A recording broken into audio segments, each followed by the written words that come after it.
ကဲ door gate arch ဒီစကလုံးတွေကြားကခွာခြားချက်ကိုအတူတူကြည့်လိုက်ကြရအောင်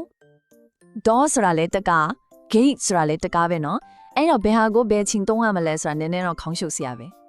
အဓိကကွာခြားချက်က acting လွယ်လွယ်လေးပါနေရာကိုပဲကြည့်လိုက်ရုံပါပဲ ကဲပထမဆုံးတော့အကြောင်းပြောကြရအောင်ဒေါ်ဆိုတာကအတွင်းက door ဆိုတာကလေအဆောက်အုံတစ်ခုရဲ့အထက်ဒါမှမဟုတ်အလုံးပိတ်နေရာတွေရဲ့အတွင်းဘက်မှာတုံတာပါဥပမာအိတ်ခန့်တကားတို့ရေခဲတက်တာတကားတို့လိုမျိုးပေါ့ ဟုတ်ပြီအခု gate ဘက်ကိုလည်းကြည့်အောင် gate ကတော့အပြင်အတွက်ပါ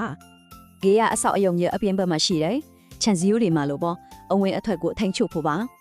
လုံခြုံရေး gate တွေအင်ရှီယာတာနခါးကြီးတွေခြံစည်းရိုးတကားတွေအဲ့ဒါတွေက gate တွေပေါ့ ဒါပေမဲ့ဒီတစ်ခုကတော့ Arc de Triomphe ကိုဂေးလို့ခေါ်လို့ရမလားအဖေကတော့မဟုတ်ပါဘူးအဲ့ဒါကြောင့်ပဲတတိယအမျိုးအစားတစ်ခုထပ်ရှိလာတာပါ ဒီလိုပုံစံကိုတော့ arch ဒါမှမဟုတ် muk ဦးလို့ဆိုပါတယ် Arch ကအပြင်မှာတော့ဟုတ်တယ်ဒါပေမဲ့အရေးကြီးတာကပိတ်စရာတခါရွက်မပါတာပဲအဖွင့်အတိုင်းအမြဲရှိနေရတာပေါ့ ကဲဒါဆိုအားလုံးကိုပြန်ချုပ်ကြည့်ရအောင်နေရာနဲ့ပိတ်လို့ရမရောပေါ်မှာမူတည်သွားတာပါ